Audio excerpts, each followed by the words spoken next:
Normally I get on people for doing their homework at the game, but there is school the next day, and seeing how these two are still in elementary school, we'll say that they're being responsible. Green River at Star Valley, first half. Star Valley wearing the white, trying to strike from about 35 yards away. The ball would slip out of the hands of Kenyon Baker, but he was able to recover just in time before Brave was able to knock in the rebound. On the other end, Green River was using their speed. Cody Smart would put a little too much into his dribble, and Travis Kinslow was able to rush out and make the save. He'd win that race, but there was more to come. Here comes another close call. Kinslow would block the first attempt, then scamper towards the loose ball and covered for the save. That was a close shave, and it could not have gotten any closer. The Wolves would press on with their attack, however. Tony Salas would give it up, get it back, and knock it in. One problem, he was offsides when the ball was passed back to him, so it's no good. Nothing doing on the scoreboard going into halftime.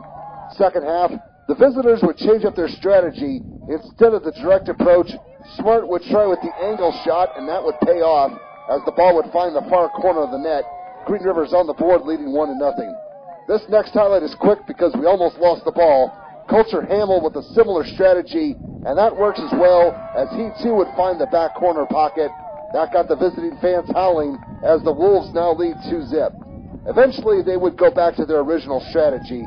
Hamill again from 25 yards out, and he'll squeeze the ball in just under the crossbar. Now we got to find him so he can get his moment of glory. That's Salas. He had the assist. Where's Hamill? He's a little camera shy. There he is, celebrating with his teammates. GR now leads 3-0. Here comes more. Smart may have gotten away with a handball there, but we kept playing. His shot is blocked by Kinslow, but Salas would clean up the mess and stick it back in for a goal that counted this time. Now if he could just untangle himself from the netting. The Wolves are in command up 4-0. Star Valley would avoid the shutout late in the game. Tyson Woodford would beat Baker to the ball, and he's got an open net in front of him. That would get rid of the 0 on the scoreboard, but the Braves needed a few more plays like that to happen, and there just wasn't enough time left to pull it off. Green River gets the win in this game, 4-1.